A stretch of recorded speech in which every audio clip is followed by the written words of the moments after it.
Do you know what active transport is and where it's used?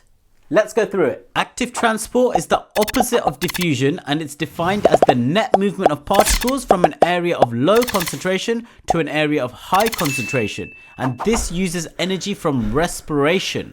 Unlike diffusion, it involves particles moving against a concentration gradient instead of down it. And this isn't a passive process because it doesn't naturally occur.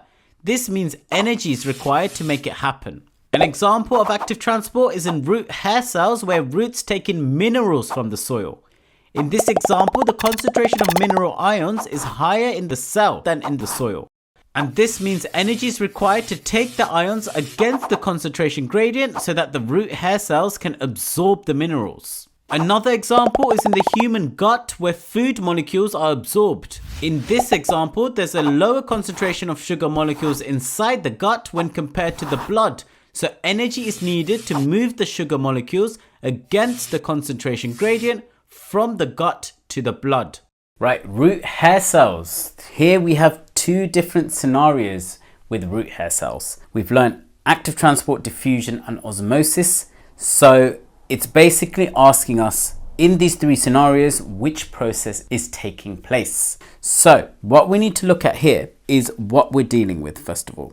So remember, for diffusion is the movement of particles from an area of high concentration to an area of low concentration. Active transport is the opposite of that. It's the movement of particles from a low to high concentration. It's going against the concentration gradient. Osmosis is basically diffusion with water.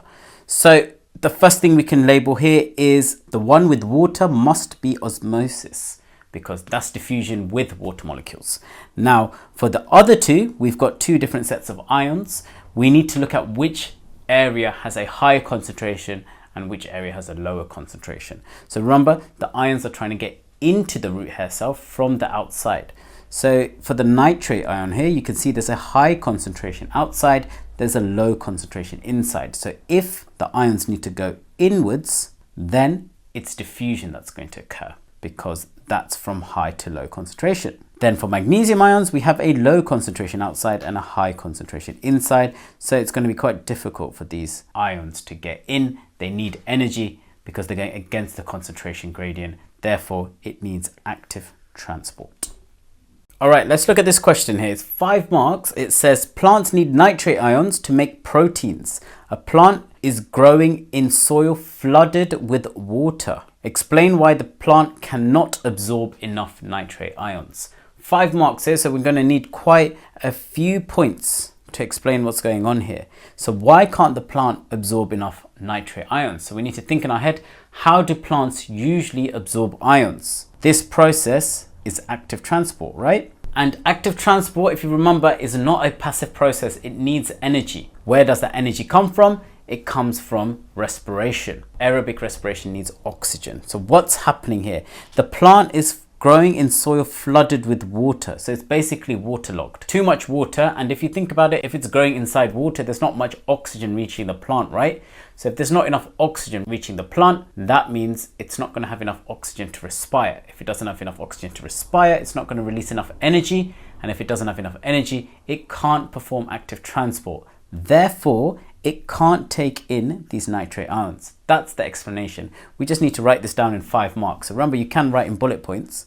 So let's start off writing how the ions are taken in. So ions are taken into plants by active transport. We can then explain what active transport is, which is the movement of particles. We can say against the concentration gradient, or you can say from an area of low concentration to an area of high concentration.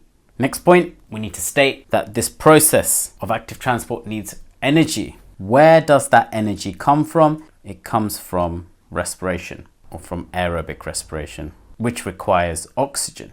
Right, so we've got 4 points here. Why is there not much oxygen? Because the plant is waterlogged. There's too much water. This flooded with water, it says in the question. So we can say the plant is flooded with water, so oxygen cannot reach it.